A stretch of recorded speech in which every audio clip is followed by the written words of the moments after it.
إن الحمد لله نحمده ونستعينه ونستغفره ونعوذ بالله من شرور أنفسنا ومن سيئات أعمالنا من يهده الله فلا مضل له ومن يضلل فلا هادي له وأشهد أن لا إله إلا الله وحده لا شريك له وأشهد أن محمدًا عبده ورسوله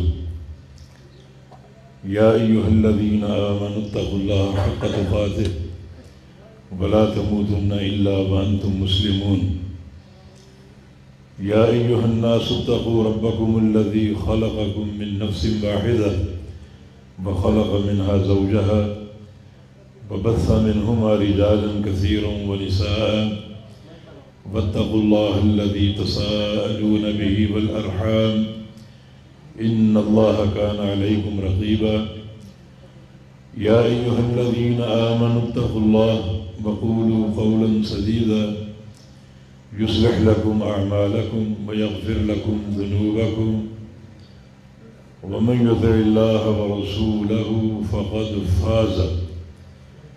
فقد فاز فوزا عظيما اللهم صل على محمد وعلى آل محمد كما صليت على إبراهيم وعلى آل إبراهيم إنك حميد مجيد اللهم بارك على محمد وعلى آل محمد كما باركت على إبراهيم وعلى آل إبراهيم إنك حميد مجيد سبحانك لا علم لنا إلا ما علمتنا إنك أنت العليم الحكيم رب اشرح لي صدري ويسر لي أمري واحلل عقدة من لساني يفقه قولي لقد قال الله سبحانه وتعالى أعوذ بالله من الشيطان الرجيم من همزه ونفخه ونفسه بسم الله الرحمن الرحيم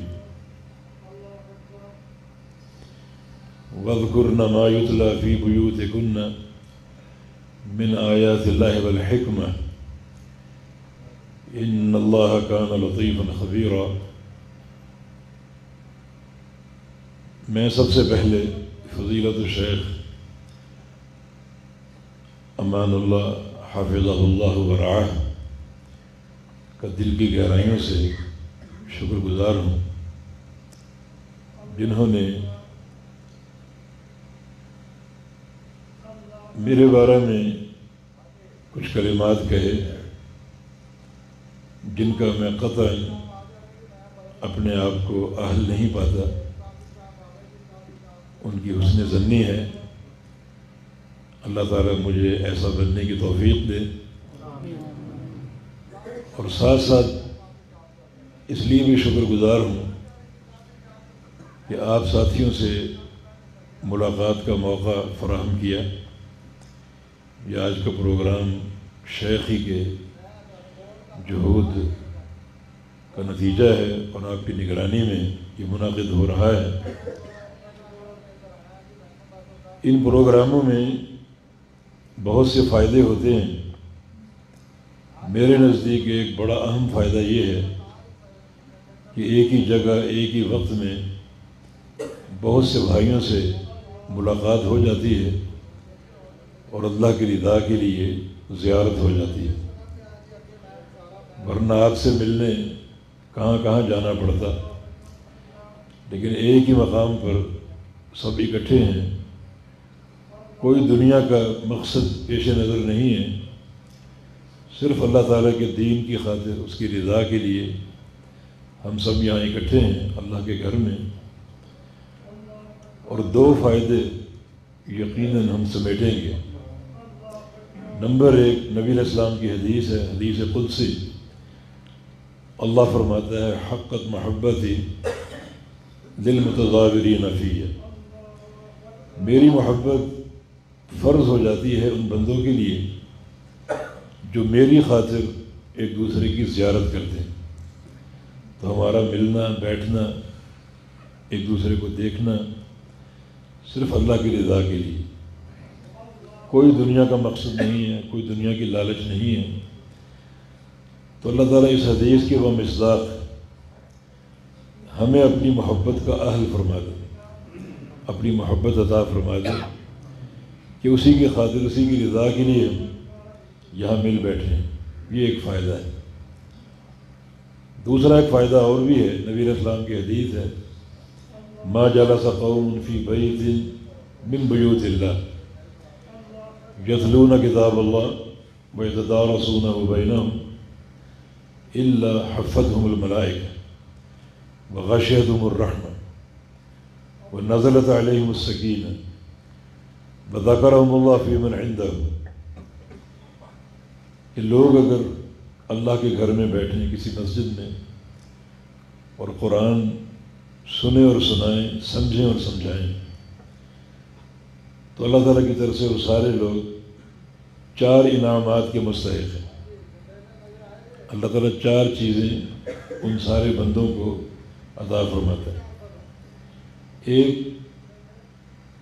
حفتہم الملائکہ، اللہ تعالیٰ کے فرشتے ان تمام لوگوں کو گھیر لیتے ہیں، چاروں طرف ملائکہ کی جماعت ہوتی ہے اور فرشتے ان کو اپنے گھیرے میں لے لیتے ہیں، جو ایک طرح سے اظہار محبت بھی ہے اور فرشتوں کی دعاؤں کا موقع بھی۔ اور دوسری نعمت جو ہے غشیتہم الرحمہ، اللہ تعالیٰ کی رحمت ان تمام بندوں کو ڈھانپ لیتی ہے۔ اور تیسرا، وَنَزَلَتْ عَلَيْهِمُ السَّكِينَةُ، اللہ تعالیٰ کی طرف سے ان تمام بندوں پر سکینہ اترتی ہے، نازل ہوتی ہے۔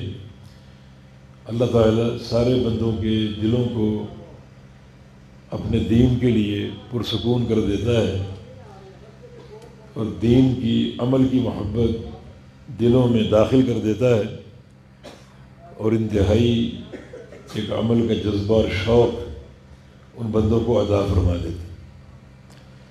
اور چوتھا انعام یہ ہے، وذکرہم اللہ فی من عندہ، کہ اللہ رب العزت ایک ایک بندے کا اپنے فرشتوں کے سامنے ذکر کرتا ہے کہ اس مجلس میں فلاں شخص بھی ہے، فلاں کا بیٹا فلاں بھی ہے، تو ملائکہ کے سامنے مجلس کے تمام شرکاء کا ذکر ہوتا ہے۔ یہ 2 فائدے بڑے اہم ہیں، اللہ تعالیٰ کی محبت کا حصول اور مسجد میں بیٹھنے کی وجہ سے یہ 4 جو نعمتیں حدیث میں بیان ہوئی ہیں۔ بس شرط ایک ہے میرے دوستو، اور وہ ہے دلوں کا اخلاص۔ ہمارا ہر عمل اخلاص پر قائم ہونا چاہیے، کیونکہ انما الاعمال بالنیات، سارے اعمال کی جو صحت اور قبولیت ہے وہ نیت پر ہے۔ اور نیت کیا ہونی چاہیے؟ اللہ کی رضا، اللہ راضی ہو جائے، کوئی دنیا کے مقاصد نہیں بلکہ اللہ تعالیٰ کی رضا۔ اخلاص اگر موجود ہے تو پھر یہ سارے عمل بڑے قابل قدر ہیں اور بہت زیادہ اللہ کے یہاں پذیرائی، انعام و اکرام کے اور ترغیب کے مستحق ہیں۔ اس مختصر سی مجلس میں ہم نے یہ بتانا ہے کہ جنت میں داخلے کے 2 اسباب ہیں۔ جنت سب کو چاہیے نا، اللہ تعالیٰ ہم سب کو عطا فرمائے۔ ان اجسامکم علی النار لا تقوی، یہ تمہاری چمڑی جو ہے یہ جہنم کی آگ برداشت نہیں کر سکتی۔ جنت کو پانا سب کی ضرورت ہے۔ نارکم ہذہ جزء من 70 جزءا من نار جہنم، یہ دنیا کی آگ جو جلاتے ہو اس کو ایک بار گرم کیا گیا، اتنی گرم ہے، اور جہنم کی آگ اس طرح 70 بار گرم کی جائے، کتنی شدت ہوگی۔ اشتقت النار الى ربها فقالت یا رب اکل بعدی بعدا، جہنم نے اللہ کے دربار میں شکایت کی تھی، اتنی تیزی اور حدت حرارت میرے اندر پیدا کر دی ہے کہ میری آگ مجھے کھا رہی، اتنی شدید آگ ہے۔ ان اهون اهل النار عذابا من یوزع تحت قدمه جمرتان من النار یغلی بهما دماغه، جہنم کا سب سے ہلکا عذاب اس شخص کو ہوگا جس کا پورا جسم آگ سے محفوظ ہے، صرف پاؤں کے نیچے جہنم کے 2 کوئلے ڈال دیے جائیں گے بس، باقی پورا جسم آگ کی گرفت سے محفوظ ہوگا۔ یہ سمجھے کہ جہنم سے باہر کھڑا ہوا ہے، صرف 2 کوئلے پاؤں کے نیچے رکھے ہوئے، لیکن یغلی بہما دماغہ، ان کوئلوں سے اس کا دماغ اس طرح کھولے گا جیسے چولہے پر ہنڈیا کا پانی کھولتا ہے، اس طرح اس کا دماغ اچھلے گا پانی کی طرح، اتنی شدت۔ کون چاہے گا جہنم؟ یقیناً سب کی خواہش اور دعا ہے کہ اللہ تعالی ہمیں جنت کا داخلہ عطا فرمائے۔ تو عرض کر رہا ہوں کہ جنت کو پانے کے، جنت کے داخلے کے 2 اسباب، ان 2 اسباب کے لیے محنت ضروری۔ ایک سبب یہ ہے کہ گناہوں سے پاک صاف ہو جائے، گناہ ایک نجاست ہے اور جنت ایک پاکیزہ ٹھکانہ ہے، یہ نجاست ساتھ لے کر جنت میں کوئی جا ہی نہیں سکتا۔ ایک گناہ بھی اگر آپ کے دامن کے ساتھ لگا ہوا ہے، چمٹا ہوا ہے، جنت میں داخلہ ممکن نہیں جب تک اس گناہ سے پاک صاف نہ ہو جائے۔ یہ ایک سبب ہے، گناہوں سے پاک صاف ہونا۔ دوسرا سبب جو ہے وہ ہے اللہ تعالیٰ کی رحمت اور اس کی محبت۔ اگر خالق کائنات کی رحمت حاصل نہیں ہے اور اس کی محبت اگر میسر نہیں ہے، کوئی شخص جنت میں جا ہی نہیں سکتا، ممکن نہیں۔ اللہ تعالیٰ کی محبت ہو، اس کی رحمت ہو، وہ راضی ہو جائے تو جنت کا داخلہ انتہائی آسان۔ تو یہ 2 اسباب ہیں، اللہ تعالیٰ کی رضا، اس کی رحمت، اس کی محبت، اور گناہوں سے پاک صاف ہو، 2 اسباب ہیں۔ ان کے دلائل موجود ہیں، یغفر لکم ذنوبکم ویدخلکم جنات ہے، گناہوں کی بخشش جو ہے یہ جنت کے داخلے کا سبب ہے۔ اللہ رب العزت تمہیں جنت میں داخل کرے گا، مگر اس سے قبل تمہارا گناہوں سے پاک صاف ہونا ضروری ہے۔ گناہوں کو بخشے گا، پھر جنت کا داخلہ عطا فرما دے گا۔ گناہ اگر انسان کے ساتھ موجود ہیں تو جنت میں جانا محال ہے، ناممکن۔ ان کو پاک صاف ہونا چاہیے، یا تو توبہ کے ذریعے، یا پھر کل قیامت کے اللہ تعالیٰ اس گناہ کو جلائے گا جہنم میں ڈال کر، جتنا عرصہ چاہے، اور جب جہنم کی آگ اس گناہ کو جلا دے گی، ختم کر دے گی، تو پھر وہ بندہ اپنے اچھے عقیدے کی برکت سے جہنم سے نکالا جائے گا اور جنت میں داخل کیا جائے گا۔ دوسرا مسئلہ اللہ کی رحمت اور اس کی رضا اور اس کی محبت، تو اس کی دلیل صحیح بخاری کی حدیث ہے، نبی علیہ السلام کا ارشاد گرامی، لن يدخل احدکم عملہ الجنہ، تم میں سے کسی شخص کو اس کا عمل جنت میں داخل نہیں کرے گا۔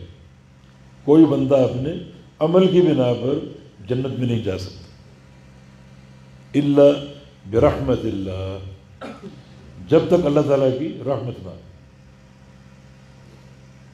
اس کی رحمت ہوگی تو جنت کا داخلہ ملے گا، ورنہ نہیں۔ صحابہ نے ایک سوال کیا، ولا انت یا رسول اللہ، یا رسول اللہ صلی اللہ علیہ وسلم، کیا آپ بھی اپنے عمل کی بنا پر جنت میں نہیں جا سکیں گے؟ فرمایا کہ ہاں میں بھی، الا ان یتغمدنی اللہ برحمتہ، جب تک اللہ رب العزت مجھے اپنی رحمت سے ڈھانپ نہ دے تب تک میں بھی نہیں جا سکوں۔ نبی علیہ السلام کے عمل پوری امت کے لیے مثال، آئیڈیل، نمونہ، اسوہ حسنہ، قیامت تک کے لیے لائق اتباع۔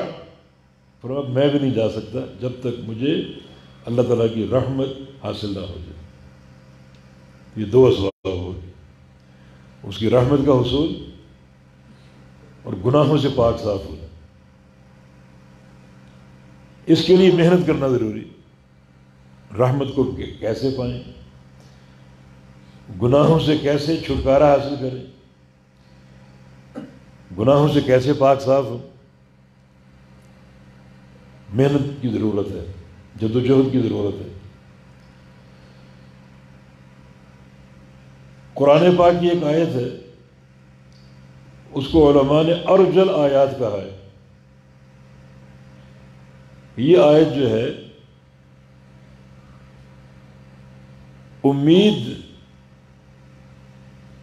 کے لحاظ سے سب سے بڑی آیت، جس کو پڑھ کر بندے کی امید قائم ہو سکتی ہے جنت کے داخلے کی۔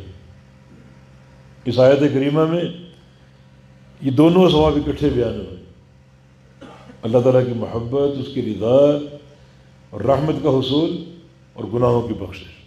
فرمایا قل ان کنتم تحبون اللہ فاتبعونی یحببکم اللہ ویغفر لکم ذنوبکم واللہ غفور رحیم۔ دونوں اسباب، اے میرے حبیب کہہ دیجئے اگر تم اللہ تعالیٰ کی محبت کے طلبگار ہو، کہ اللہ کی محبت حاصل ہو جائے، تو فاتبعونی، اس کے لیے ایک ہی کام کرنا ہوگا، اور وہ ہے میرے رسول کی اتباع،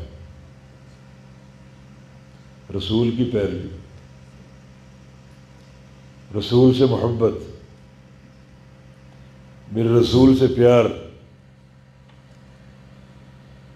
رسول کے مشن سے پیار۔ فاتبعونی، اتباع۔ اگر یہ اتباع کر لو گے تو اس کے دو فائدے ہیں، وہی دو اسباب۔ یحببکم اللہ، تم سے اللہ محبت کرنے لگے گا۔ میرے حبیب کی اتباع کرو گے تو اللہ کو تم پر پیار آئے گا، تم اللہ تعالیٰ کے محبوب بن جاؤ گے، اس کی رحمت کے مستحق ہو جاؤ گے، اس کے پیار کے مستحق ہو جاؤ گے۔ اور دوسرا وَيَغْفِرْ لَكُمْ ذُنُوبَكُمْ، اور اللہ رب العزت تمہارے تمام گناہوں کو معاف کر دے گا۔ یہ نبی کی اتباع کی برکت سے، نبی علیہ السلام کی اتباع کی برکت سے۔ ایک حدیث صحیح بخاری کی کتاب الایمان میں ہے، وہ پڑھنے لائق، اسی موضوع کے تعلق سے۔ رسول اللہ صلی اللہ علیہ وسلم کا فرمان ہے اذا اسلم العبد فحسن اسلامہ، جب بندہ اسلام قبول کر لے، اسلام میں داخل ہو گیا، مسلمان ہو گیا، اتنا کافی نہیں بلکہ فحسن اسلامہ، اس کا اسلام اچھا ہو گیا۔ ایک ہے مسلمان ہونا اور ایک ہے اچھا اسلام اپنانا۔ مسلمان ہونا ایک دعوے کی حد تک کافی نہیں، وہ اسلام قابل قبول نہیں، بلکہ فحسن اسلام ہو، اس کا اسلام اچھا ہو، سنور جائے، اس کا اسلام خوبصورت ہو۔ وہ خوبصورتی کیسے آئے گی؟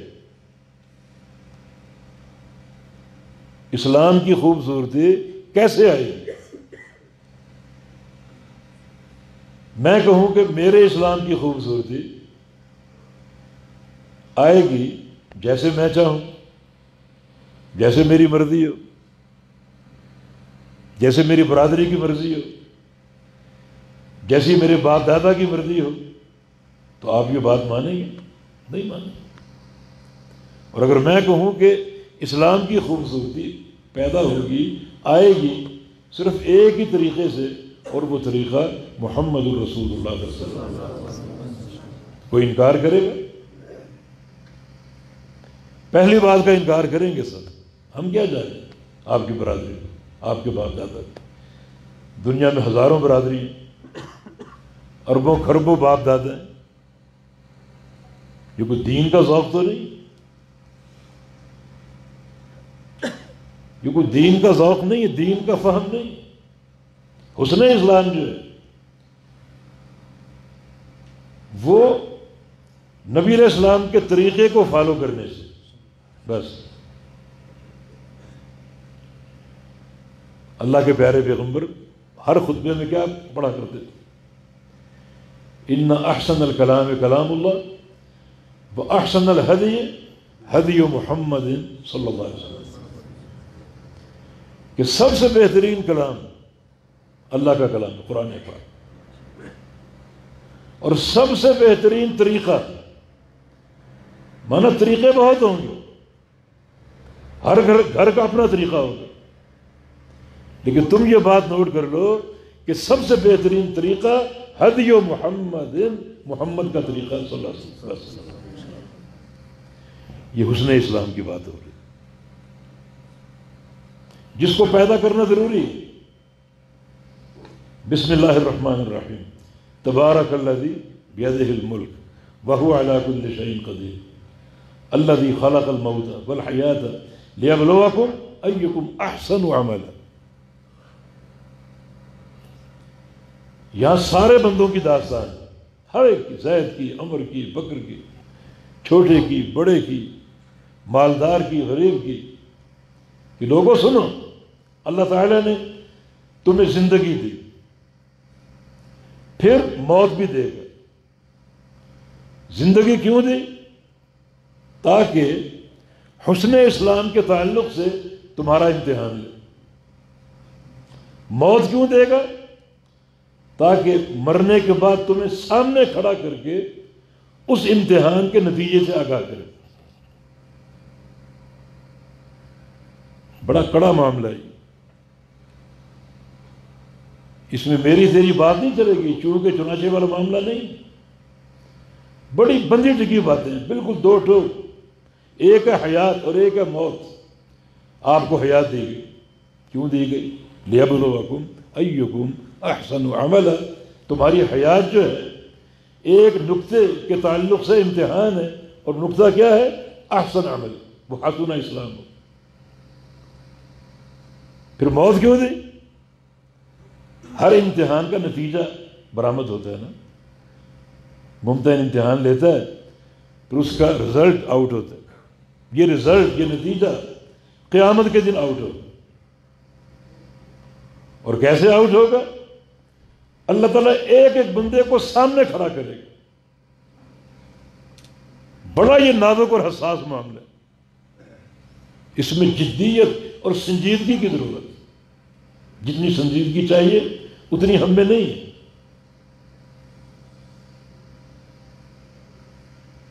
حسن اسلام، اللہ کے حبیب کیا فرما رہے ہیں کہ وہ احسن الہدی ہدی محمد صلی اللہ علیہ وسلم، کہ سب سے بہترین طریقہ.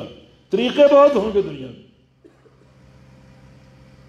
بہت سی آپ کو دعوتیں ملیں گی، ہمارا طریقہ، فلاں کا طریقہ، فلاں کا طریقہ. طریقے بہت ہوں گے، لیکن تم ایک بات نوٹ کر لو کہ ہدی محمد صلی اللہ علیہ وسلم کہ سب سے بہترین طریقہ محمد الرسول اللہ صلی اللہ علیہ وسلم. اس کو اپناؤ گے تو عمل میں حسن پیدا ہوگا، اسلام میں خوبصورتی آئے گی. یہ مطلوب ہے. اذا اسلم العبد فحسن اسلامہ، بندے نے اسلام قبول کر لیا اور اس کا اسلام اچھا ہو گیا. یہ ضروری ہے. خالی اسلام میں داخل ہونا کافی نہیں. اسلام اچھا ہو گیا، سنور گیا، خوبصورت ہو گیا. اب کیا ہوگا؟ اب آپ کو ایک انعام ملے گا. حدیث بتا رہی وہ کیا انعام ہے؟ کفر اللہ کل سیئۃ صرفا. یہ اس کا حسن اسلام کا انعام. اللہ تعالیٰ آپ کے حسن اسلام کی برکت سے، آپ کے خوبصورت اسلام کی برکت سے آپ کے سابقہ سارے گناہوں کو معاف کر دے. کیوں معاف کرے گا؟ کہ میرے اس بندے کا تعلق میرے حبیب کے ساتھ ہے. میرا یہ بندہ میرے حبیب کو فالو کرتا ہے. میرا یہ بندہ میرے حبیب کی اتباع کرتا ہے. اللہ اتنا راضی ہوگا، اتنا خوش ہوگا. یعنی محمد الرسول صلی اللہ علیہ وسلم کیا ہے؟ حبیب اللہ ہے، خلیل اللہ ہے. جب ان کے دامن کو تھام لو گے اللہ کتنا خوش ہوگا. اس خوشی کا اظہار کیا ہے؟ سارے گناہ معاف ہو جائیں. اور قرآن میں یہی کہہ رہا ہے کہ فاتبعونی یحببکم اللہ ویغفر لکم ذنوبکم. حدیث کا اور قرآن کا ایک ہی مطلب ہے. جو بات قرآن نے کی وہی حدیث نے کی، جو حدیث نے کی وہی قرآن نے کی. کہ میرے حبیب کی اتباع کر لو، اللہ کی محبت بھی ملے گی اور گناہوں کی بخشش بھی. حدیث بھی کہہ رہی ہے بندہ اسلام میں آ گیا، اسلام کو اچھا بنا لیا، تو پہلا انعام کیا ہے؟ سابقہ زندگی کے تمام گناہوں کو اللہ تعالیٰ معاف کر دے. انعام ابھی ختم نہیں ہوئے، آگے چلیے. فرمایا کہ ثم کان بعد ذلک القصاص. اس کے بعد پچھلی زندگی صاف ہو گئی حسن اسلام کی برکت سے. اس کے بعد بھی تو زندگی باقی ہے نا. آپ 10 سال جئیں، 20 سال جئیں، 50 سال جئیں، اس کے لیے کیا ہے؟ فرمایا کہ ثم کان بعد ذلک القصاص. اس کے بعد جو باقی زندگی ہے اس میں قصاص کا قانون ہوگا. قصاص کا قانون. دیکھیں قصاص کا قانون برابری پر ہوتا ہے. السن بالسن، دانت بدلے دانت کے، برابری پر، برابری پر ہوتا ہے. لیکن یہاں قصاص سے کیا مراد ہے؟ وہ معنی اللہ کے پیغمبر نے خود کیا ہے کہ اس کے بعد جو باقی زندگی ہے اس میں قصاص کا قانون ہے. وہ قصاص کا قانون کیا ہے؟ فرمایا کہ کل حسنۃ بعشرۃ امثالها الى 700 ضعف.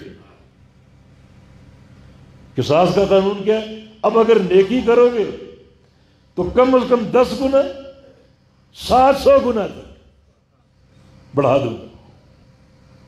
کیوں؟ حسن اسلام. کہ آپ کی زندگی میں ایسا اسلام آ گیا جو نہ آپ کی قوم کا، نہ برادری کا، نہ باپ دادا کا، نہ کسی بڑے چھوٹے کا، بلکہ وہ اسلام محمد الرسول اللہ صلی اللہ علیہ وسلم. اب یہ جو بقیہ زندگی وہ قصاص پر ہے. اور قصاص کیا ہے؟ جو نیکی کرو گے کم از کم 10 گنا اور زیادہ سے زیادہ 700 گنا. بلکہ واللہ یضاعف لمن یشاء، اللہ چاہے تو اور بڑھا دے. جو نیکی کرو، حج کرنے جاؤ گے 700 حج لے لو، نماز پڑھی ہے 700 نماز. کیوں؟ حسن اسلام. اگر گناہ ہو گیا تو قصاص کا معنی برابری، تو گناہ بھی کیا 700 لکھے جائیں گے؟ نہیں، بل حسنۃ وسیئۃ بمثلھا، گناہ ایک ہی لکھا جائے گا، 700 نہیں. نیکیاں 700 لیکن گناہ ایک ہی لکھا جائے گا. الا ان یتجاوز اللہ عنہا. ہاں اگر اللہ پہلے معاف کر دے تو لکھا بھی نہیں جائے گا. اللہ تعالیٰ معاف کرنے پر قادر. آپ کے حسن اسلام کو دیکھتے ہوئے اللہ تعالیٰ چاہے تو ویسے معاف کر دے، لکھو ہی نہ اس کو.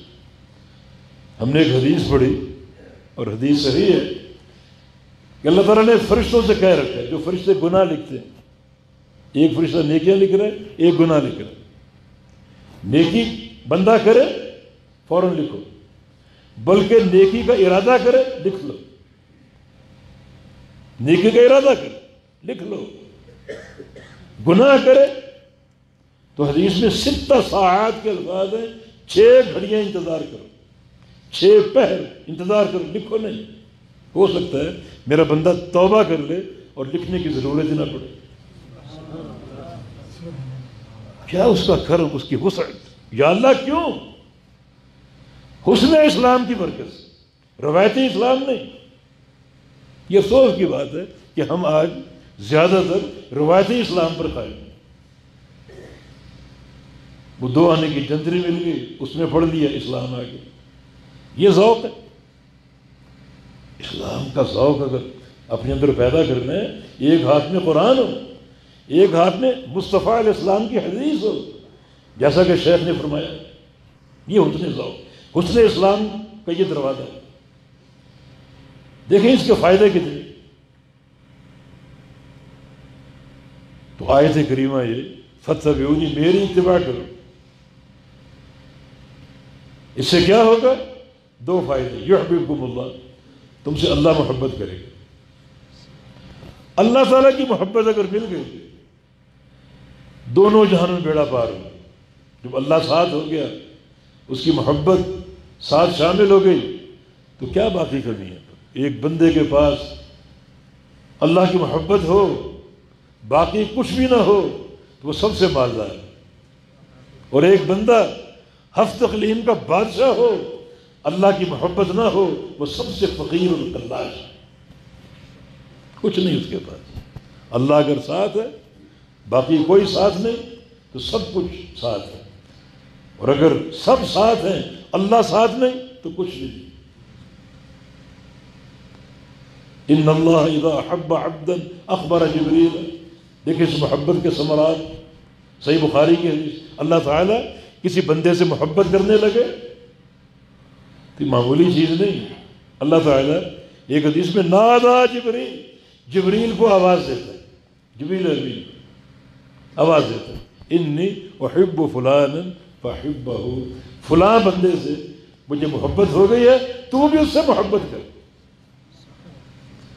یہ محبت کچھ چھپی ہوئی نہیں ہے، اس محبت کے چرچے ہو رہے ہیں آسمانوں پر، عرش معلیٰ پر، کہ فلاں بندہ جو ہے اس نے حسن اسلام پیدا کر لی، اس نے میرے حبیب کے دامن کو تھام لیا، باقی سارے دامن چھوڑ دیے، مجھے اس سے پیار ہو، فاحبہ، تو بھی اس سے محبت کر۔ پھر جبریل امین اس سے محبت کرتے، اور 7 آسمانوں میں جبریل امین اعلان کرتے ہیں کہ ان اللہ یحب فلانا فاحبوہ، اللہ تعالیٰ کو فلاں بندے سے محبت ہو گئی، تم بھی اس سے محبت کرو۔ سارے فرشتے، جن کی تعداد معمولی نہیں، سارے فرشتے اس سے محبت کرتے ہیں۔ یہ اللہ کے پیار کا نتیجہ اور ثمرہ۔ اللہ تعالیٰ کو محبت ہو گئی، اللہ تعالیٰ اپنی محبت سے جبریل کو آگاہ کر دیا، جبریل نے سارے فرشتوں کو آگاہ کر دیا۔ اب یہ بندہ 7 آسمانوں میں مشہور ہو چکا ہے، اس کا پیار پھیلا ہوا ہے، فرشتے اس پیار کا چرچا کر رہے ہیں، اللہ اس محبت کا ذکر کر رہے ہیں۔ بلکہ فرمایا کہ ثم یوضع له القبول فی الارض، خالی آسمانوں میں نہیں، اس بندے کا قبول، اس بندے کا پیار جو ہے پھر زمین پر بھی اترتا ہے۔ اللہ اس کے پیار کو، اس کی محبت کو زمین پر بھی گاڑ دیتا ہے، زمین والے بھی اس سے محبت کرتے ہیں، آسمان والے تو شروع ہو چکے، محبت کر رہے ہیں، زمین والے بھی کرتے ہیں۔ ایک ایک پانی کا قطرہ، ایک ایک درخت کا پتا، ایک ایک ریت کا ذرہ اس بندے سے محبت کرتے ہیں۔ یہ ہو سکتا ہے کچھ انسان نہیں کریں گے، انسانوں کو چھوڑو، کچھ انسان نہیں کریں گے، عداوت کریں گے، حسد کریں گے، تانا زنی کریں گے، تکلیفیں دیں گے، بلکہ یہاں تک آپ کے راستے کی رکاوٹ بنیں گے کہ آپ مسجد بنائیں گے، اس کو آگ لگا دیں، جس کا مشن ناکام ہو۔ انسان نہیں کریں گے۔ تو پھر اس حدیث کا کیا معنی کہ اللہ تعالیٰ زمین پر اس کے پیار کو گاڑ دے گا۔ کیا رسول اللہ صلی اللہ علیہ وسلم کے دور میں ابو جہل نہیں تھا، ابو لہب نہیں تھا، عتبہ اور شیبہ نہیں تھے؟ نفرت کرنے والے، عداوت کرنے والے تھے۔ زمین پر پیار گاڑ دینے کا معنی یہ ہے کہ زمین کی ساری مخلوق محبت کرتی ہے اور کرے گی، اور جو محبت نہیں کرتے وہ کسی گنتی کے قابل نہیں، ان کا ہونا اور نہ ہونا برابر، چھوڑ دو۔ اولئکم شر البریہ، کسی گنتی کے قابل نہیں۔ ان شر الدواب عند اللہ الصم البکم الذین لا یعقلون۔ آؤ تمہیں بتائیں کہ سب سے بدتر جانور کون سا ہے؟ سب سے بدتر جانور تم کیا سمجھتے ہو؟ کتا ہے؟ خنزیر سور ہے؟ گٹر کا کیڑا ہے؟ نہیں، سب سے بدتر جانور وہ ہے جس کو انسان کہا جاتا ہے، اور وہ انسان جس کے پاس قرآن اور حدیث کی دولت موجود ہے اس پر غور نہیں کرتا، عقل نہیں، نہ اس کو پڑھتا ہے نہ اس سے استفادہ کرتا ہے۔ یہ جانور سب سے بدتر ہے، یہ کسی گنتی کے قابل نہیں، کسی شمار کے قابل نہیں، باقی ہر مخلوق اس سے محبت کرتی ہے، اللہ محبت کرواتا ہے۔ یہ ساری برکات کس چیز کی؟ حسن اسلام۔ حسن اسلام کیسے پیدا ہوگا؟ میری رائے سے نہیں، میری رائے دیوار سے دے مارو۔ حسن اسلام پیدا ہوگا رسول اللہ صلی اللہ علیہ وسلم کے طریقے، آپ کی سنت اور آپ کے عمل سے۔ ایک بندہ اگر ٹھان لے اللہ کے حبیب کی اتباع کرے تو اللہ تعالیٰ اسے حسن اسلام عطا فرمائے گا۔ والذین جاہدوا فینا لنہدینہم سبلنا، اور جو لوگ ہمارے راستے میں نکلتے ہیں، کوشش کرتے ہیں، ہم راستے کھول دیتے ہیں اور ان کو فراوانیاں عطا فرماتے ہیں، توفیق عطا فرماتے ہیں۔ میری اتباع کرو، فتبعونی۔ اتباع کیا ہے؟ یہ بات بھی سمجھنے کی۔ نبی علیہ السلام کے تعلق سے قرآن و حدیث میں دو لفظ استعمال ہوئے، ایک اتباع کا، ایک اطاعت کا۔ دونوں کے معنی کو سمجھو۔ اتباع جو ہے یہ پوری پیروی کا تقاضا کرتا ہے، اتباع کا معنی ناقص نہیں، مرضی کی پیروی نہیں، پوری پیروی۔ اتباع یہ لفظ ہی ایسا ہے، اس کا مادہ تابع ہے۔ طبیعہ ایک لفظ عربی کا ہے، طبیعہ۔ طبیعہ گائے کے 1 سال کے بچے کو بولتے۔ کبھی آپ نے دیکھا بچے کو، گائے کے بچے کو، بچڑے کو اپنی ماں سے کتنا پیار کرتا ہے، اس کی ایک ایک ادا کو اپناتا ہے۔ اسی سے اتباع بنا ہے کہ ایسا ہی میرے حبیب سے پیار کرو اور ان کی ایک ایک ادا کو اپناؤ۔ پوری اتباع، ناقص نہیں، پوری اتباع۔ فتبعونی، یہ نہیں کہ مرضی کی باتیں لے لو اور جو مرضی کے خلاف ان کو چھوڑ دو۔ لوگوں نے تقسیمات کر رکھی، نماز کی طرف بلائیں گے، نماز کا یہ ثواب، یہ ثواب، یہ ثواب، ٹھیک ہے آ گئے، یہ حدیث اور فلاں حدیث آ گئے، ٹھیک ہے۔ اب بتائیے نماز پڑھیں کیسے؟ جناب اپنے اپنے طریقے سے۔ اب اتباع کہاں گئی؟ جو اصل مسئلہ، اصل نقطہ اتباع کا، وہ تو گول ہو چکا۔ پوری اتباع، نماز کی فضیلت بھی آپ نے بیان کی، نماز کا طریقہ بھی آپ نے بیان کیا۔ اس طریقے کے خلاف پڑھی جائے گی وہ قابل قبول نہیں۔ نبی علیہ السلام کے سامنے ایک صحابی نے نماز پڑھی، ایک غلطی کر کے فرمایا کہ ارجع فصلی فإنک لم تصلی، جاؤ دوبارہ پڑھو، یہ نماز نہیں ہوئی، یہ نماز نہیں۔ حالانکہ ایک طریقے، ایک غلطی ہوئی۔ حذیفہ بن یمان اللہ کے پیارے پیغمبر کے رازدان صحابی، ایک بوڑھے شخص کو دیکھا نماز پڑھ رہا، پوچھا منذ کم تصلی هذه الصلاۃ، صحیح بخاری ہے، یہ نماز کب سے پڑھ رہے؟ وہ کہتا ہے منذ 40 سنہ، 40 سال سے۔ فرمایا کہ ما صلیت، 40 سال سے اگر یہی نماز پڑھ رہے ہو تو آپ نے ایک نماز بھی نہیں پڑھی۔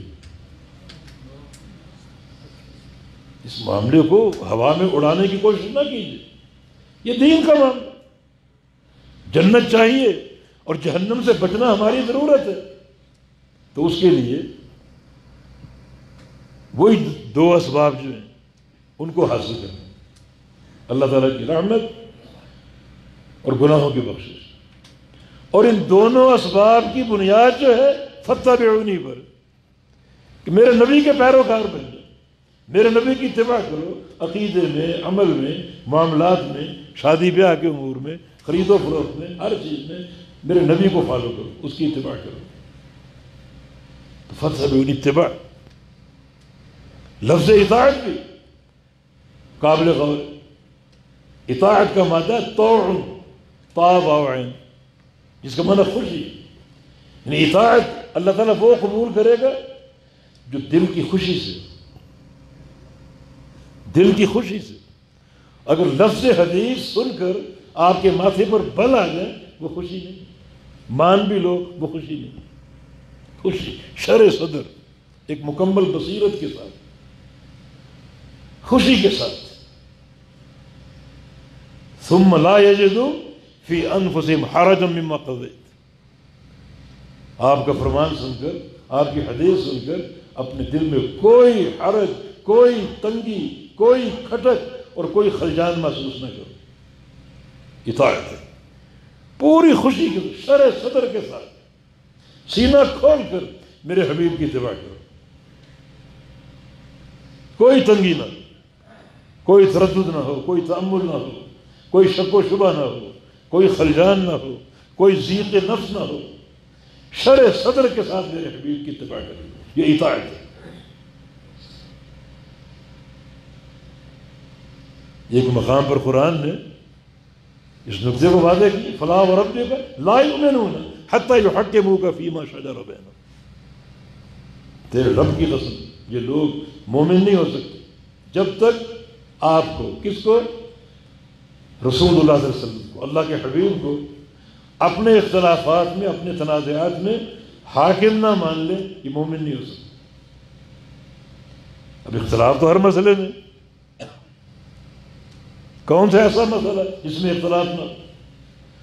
اور اللہ نے کیا حل پیش کیا؟ اس اختلافی مسئلے میں اگر آپ کو حاکم نہیں مانتے، مومن نہیں، اور اگر حاکم مان لیا پھر بھی مومن نہیں، آپ سے فیصلہ بھی تو کرائیں۔ اچھا حاکم مان لیا، فیصلہ بھی کرا لیا، پھر بھی مومن نہیں، اس کو قبول بھی تو کرے۔ اچھا حاکم بھی مان لیا، فیصلہ بھی کرا لیا، قبول بھی کر لیا، اب بھی مومن نہیں، ایسا قبول کرو کہ ثم لا یجدوا فی انفسہم حرجا مما قضیت، کہ آپ کے فیصلے کو سن کر اپنے دل میں ایک ذرہ برابر تنگی، کھٹک یا خلجان تک محسوس نہ کرو۔ اگر میرے حبیب کو مانتے ہو، ان کے فیصلے کو قبول کرتے ہو، لیکن دل میں خلجان ہے، دل میں تنگی ہے، ماتھے پر بل ہے، تو وہ قبول کرنا اللہ قبول نہیں کرے گا۔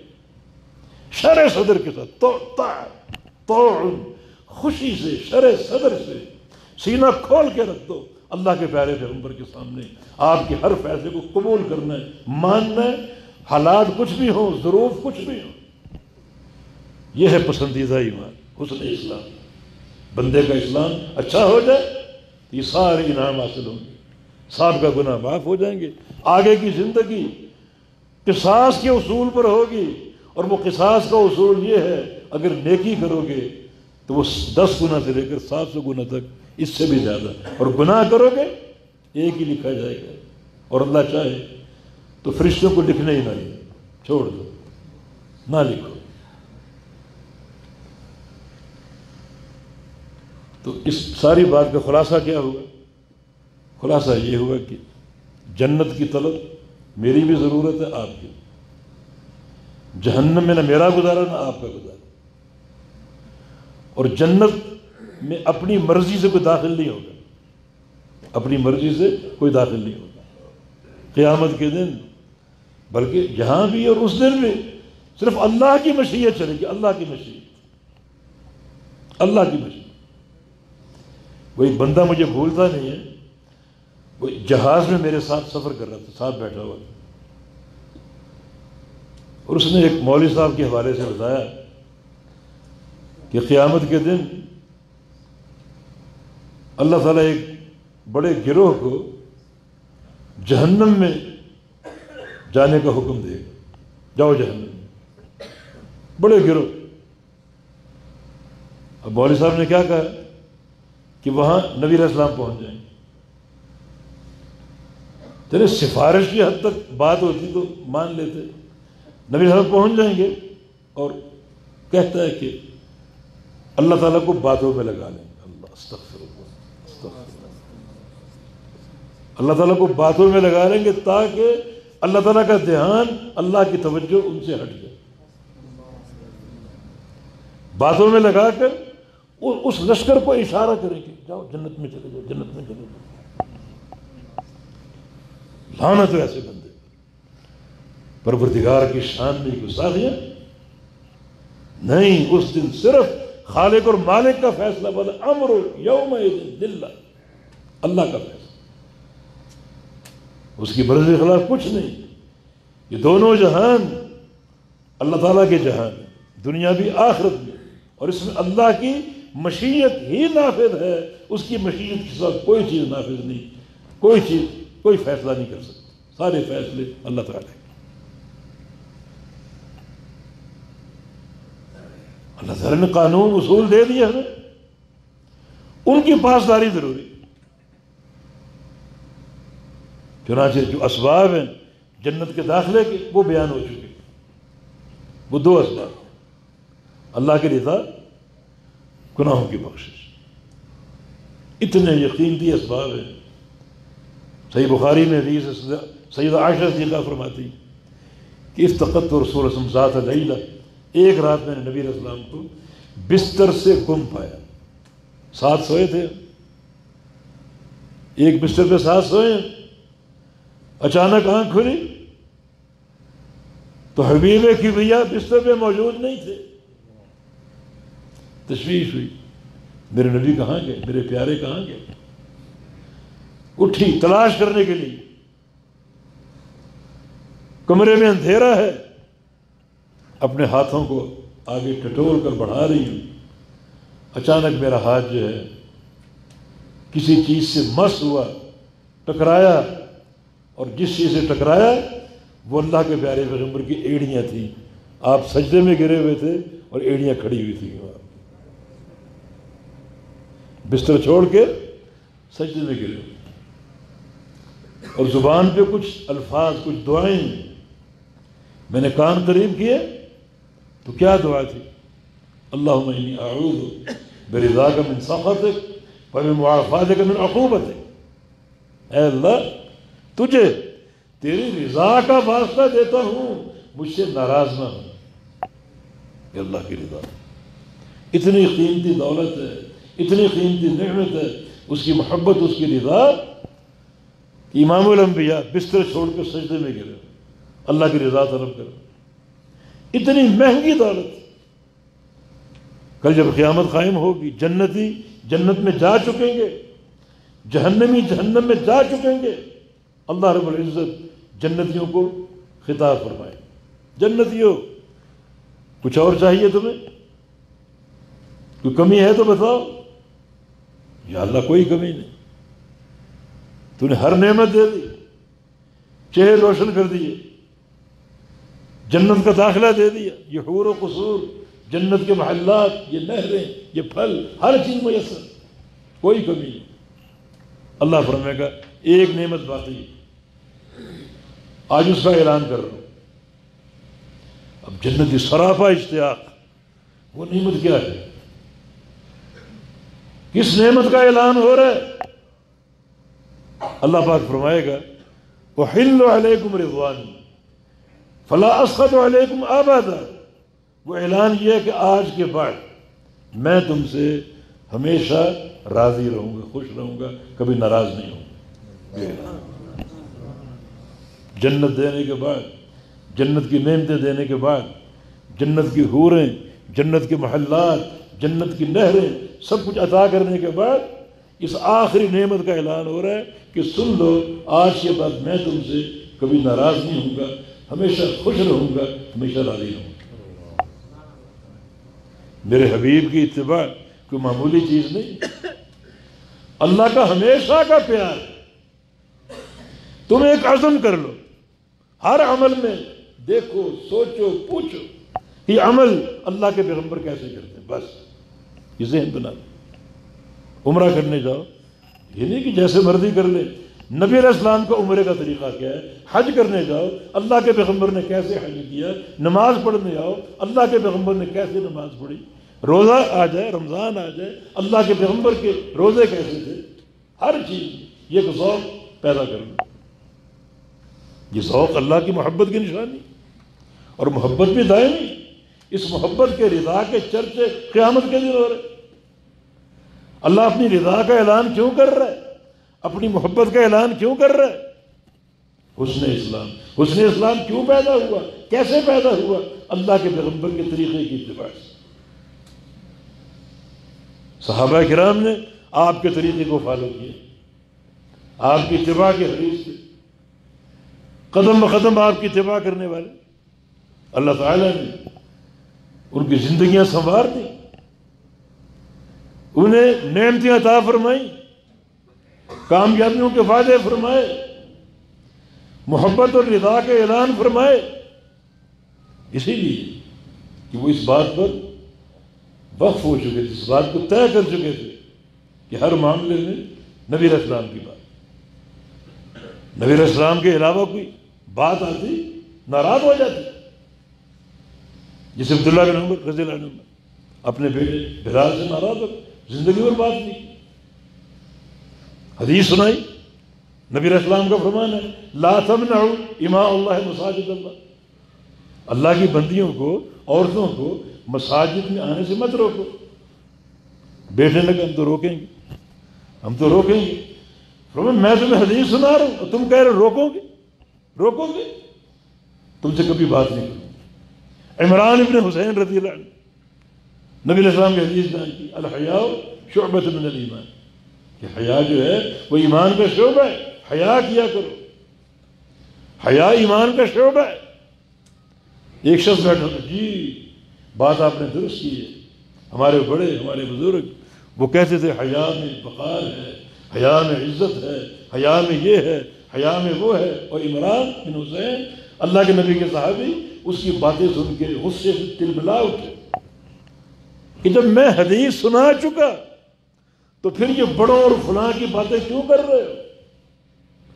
نبی کا نام آ گیا، نبی کی حدیث آ گئی، پھر یہ باتیں کیوں کر رہے ہو کہ بزرگوں نے فرمایا اور بڑوں نے فرمایا اور یہ حدیث کافی نہیں، میرے پیغمبر کا فرمان کافی نہیں؟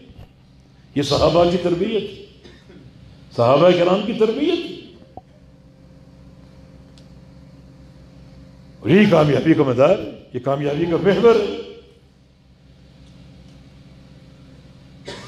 تو یہ ساری باتیں یعنی ضوابط، قاعدے ہیں، سارے قاعدے۔ جنت کو پانا میری آپ کی ضرورت ہے، جہنم سے بچنا میری آپ کی ضرورت ہے۔ ہم جہنم برداشت نہیں کر سکتے، جنت کو پانا ضروری ہے، اور جنت کا داخلہ لیس بامانیکم، تمہاری خواہشات پر نہیں ہے۔ یہ بھول ہوگی تمہاری کہ تم کہو کہ میری پسند، میرے بڑوں کی پسند آ جائے بس کافی ہے، جنت مل جائے، نہیں، لیس بامانیکم، یہ تمہاری خواہشات، تمہاری پسند اور ناپسند جنت نہیں ملے گی۔ معمولی دولت نہیں ہے، معمولی نعمت نہیں ہے۔ اعددت فیہا لعبادی ما لا عین رأت ولا اذن سمعت ولا خطر علی قلب بشر، ایسی ایسی نعمتیں نہ کسی کان نے سنی، نہ کسی آنکھ نے دیکھی، اور نہ کسی دل پہ ان نعمتوں کا تصور۔ لموضع صوت فی الجنہ خیر من الدنیا، جنت کی ایک بالش جگہ، ایک بالش پوری دنیا سے قیمتی، معمولی چیز ایسے ہی مل جائے گی تمہیں۔ وَلَنَصِيبُهَا خَيْرٌ مِنَ الدُّنْيَا وَمَا فِيهَا، جنت کی ایک حور کے جو سر کا دوپٹہ ہوگا پوری دنیا سے قیمتی ہو، تو ایسے مل جائے بغیر کسی ضابطے کے، بغیر کسی اصول کے۔ کسی ضابطے اصول کے بغیر آپ 10 ریال کما کر دکھاؤ، 10 ریال حاصل کر کے دکھاؤ، نہیں، باقاعدہ ایک نظام ہے، آپ نے کام کرنا ہے، یہ آپ کی ڈیوٹی کے اوقات ہے، محنت کرنی ہے، تب آپ اس کے مستحق بنیں گے۔ جنت اتنی بڑی نعمت، حدیث کیا بتا رہی کہ پوری دنیا مل جائے آپ کو، پوری دنیا، پوری دنیا، سارے بر اعظم، افریقہ، امریکہ، یورپ، جو بھی سرزمینیں، ساری دولتیں آپ کو مل جائیں، سونا، چاندی، پیٹرول، پانی، زراعت، ہر چیز مل جائے، اور آپ کھڑے ہو کر سب بیچ دیں، کتنے پیسے آئیں گے، کتنی دولت آئے گی؟ اب وہ دولت اللہ تعالیٰ کو دے دو کہ یا اللہ یہ دولت لے لے، اور ایک بارش جنت کی دے دے، فرمایا کہ نہیں، یہ قیمت نہیں ہے، جنت کی قیمت نہیں ہے، یہ پوری دنیا مل کر بھی جنت کی قیمت نہیں ہے۔ ہاں، قیمت اگر لگانی ہے تو بڑا سستا سودا ہے، میرے حبیب کی پیروی کر لو بس، فَاتَّبِعُوا يُحْبِبْكُمُ اللَّهُ يَغْفِرْ لَكُمْ ذُنُوبَكُمْ، ان کی اتباع کر لو، ان کے راستے کو فالو کرو، ہر معاملے میں، عبادت ہو، عقیدہ ہو، سیاست ہو، خلق ہو، معاملات ہو، شادی بیاہ ہو، تجارت ہو، ہر معاملے میں محمد مصطفیٰ علیہ السلام کی اتباع کرو، کیا ہوگا؟ اللہ کی رضا بھی ملے گی، جنت بھی ملے گی، اللہ تعالیٰ گناہ بھی معاف کر دے گا، عزت بھی، آسمانوں پر ڈنکا بجے گا تمہارا، زمین پہ اللہ قبول عام اتار دے گا، فرشتے محبت کریں گے، فرشتے دعائیں کریں گے، یہ نبی علیہ السلام کی اتباع کا صلہ ہے، کوئی دولت اس کا مقابلہ نہیں کر سکتی۔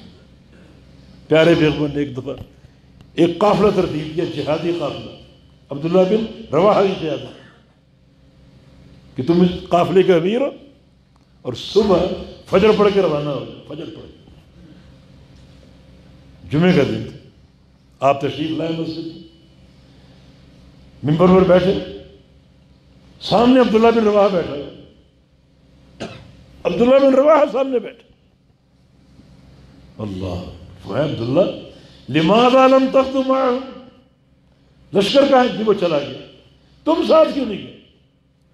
لشکر کے امیر ہو تم، میرا حکم تھا کہ فجر پڑھتے روانہ ہونا، تم کیوں نہیں گئے؟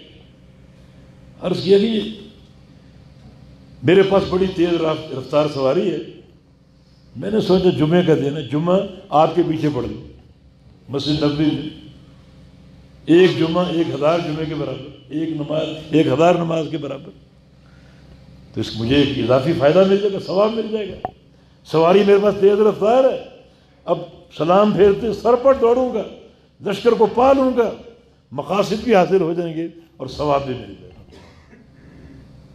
یہ عبداللہ بن رواحہ کی سوچ، اللہ کے نبی نے کیا فرمایا؟